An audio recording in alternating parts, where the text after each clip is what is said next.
Muitos de nós brasileiros costumamos generalizar ou até mesmo confundir povos orientais. Pensamos que japoneses e chineses são semelhantes ou partilham estereótipos comuns. Mas isto é um grande erro, pois apesar de uma ou outra semelhança, ambos os povos guardam muitas diferenças e sérias desavenças. Possivelmente a primeira grande rivalidade ocorrida entre China e Japão ocorreu há 130 anos, com a eclosão da Primeira Guerra Sino-Japonesa.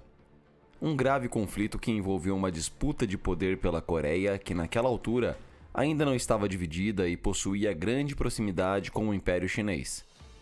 Vamos conhecer melhor essa sangrenta guerra que desestabilizou a política da China e marcou o início da ascensão do Japão como uma potência mundial.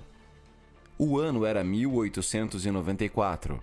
A China estava sendo governada pela dinastia Qing, que já apresentava sinais de decadência devido à Guerra do Ópio e revoltas internas.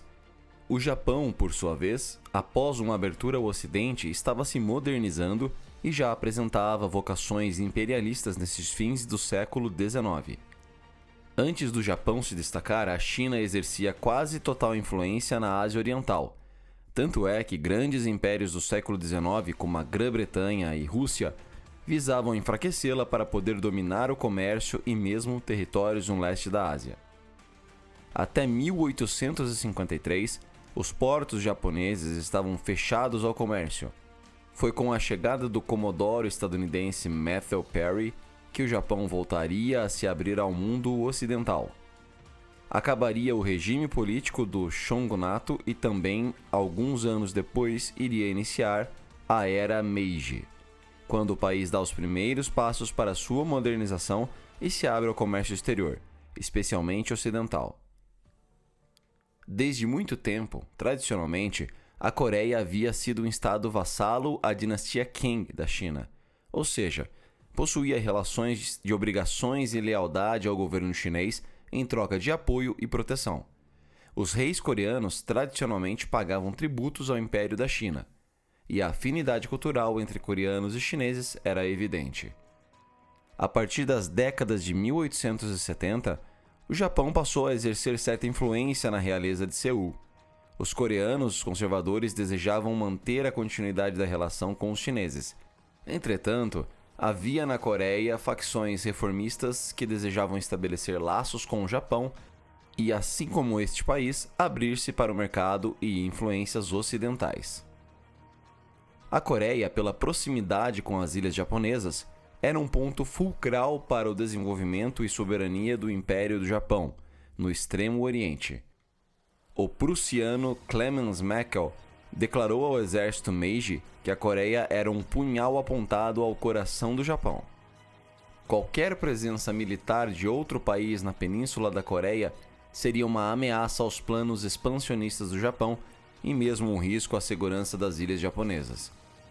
Além disso, a Coreia também possuía carvão e minérios que seriam importantes para a indústria japonesa que estava a se desenvolver. Desta forma, o Império Japonês agiu para minar a soberania chinesa em solo coreano para se tornar a grande força hegemônica naquela região.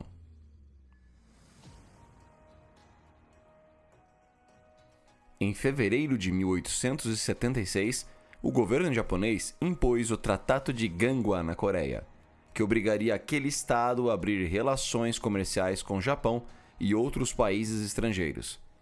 A ideia era que, à medida que a Coreia tivesse maior influência de outras potências, fosse pouco a pouco perdendo a dependência e laços que a mantinham próxima à China. Em 1879, o diplomata chinês Li Hongzhang já apontava em correspondência o quanto o Japão estava sendo inconveniente. Segundo ele, os inimigos mais perigosos seriam o Império do Japão e o Império Russo.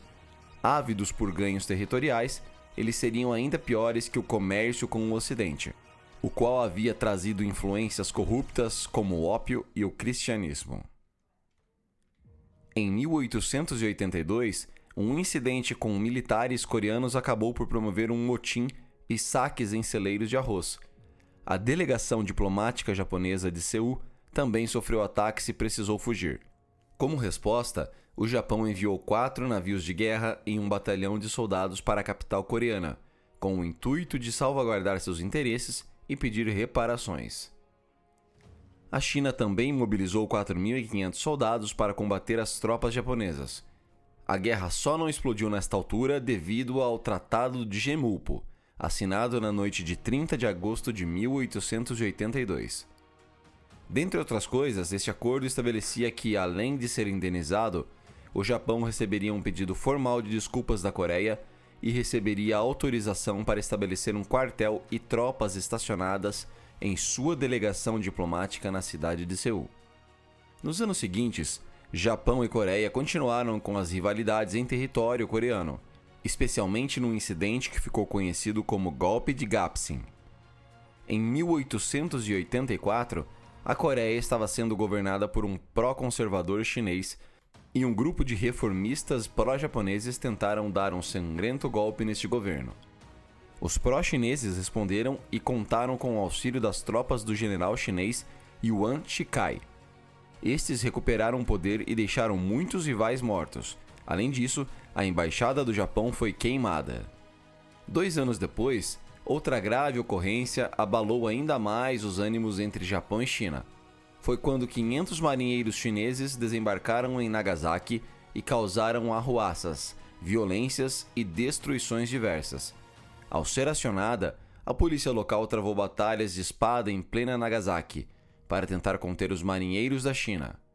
Até mesmo katanas foram saqueadas de lojas de antiguidade pelos chineses para enfrentar a polícia japonesa.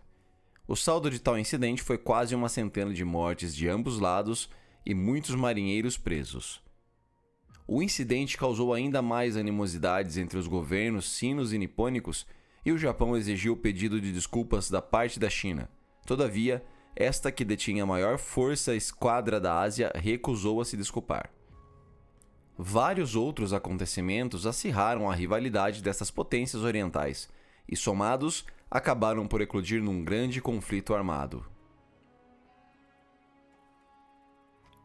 A guerra iniciou oficialmente com a Batalha de Pundo, no dia 25 de julho de 1894, quando a Marinha Imperial Japonesa atacou e derrotou uma frota chinesa nesta pequena ilha localizada próxima da Coreia. O Japão saiu vitorioso desta batalha e conseguiu sucessivas vitórias por mar e terra frente à China. Em 17 de setembro, a frota japonesa, com navios mais modernos e utilizando de táticas mais arrojadas, derrotou a marinha chinesa na Batalha do Rio Yalu. Tal vitória propiciou aos japoneses o controle de rotas marítimas. Por mar e terra nas campanhas pela Manchúria, o Japão continuou a demonstrar sua superioridade tática e logística. Em novembro de 1894, capturaram a fortaleza de Port Arthur, um dos mais importantes portos militares chineses. A guerra sino-japonesa foi destacável por sua brutalidade. Atrocidades foram cometidas por ambos os lados. Os relatos da tomada de Port Arthur narram a crueldade dos japoneses no massacre de soldados e até mesmo civis chineses. O rápido avanço por mar, rios e terras das forças armadas japonesas tornaram decisiva a vitória do Japão nesta guerra. A China viu-se obrigada a negociar a paz, que ocorreu com a assinatura do Tratado de Shimonoseki, em 17 de abril de 1895.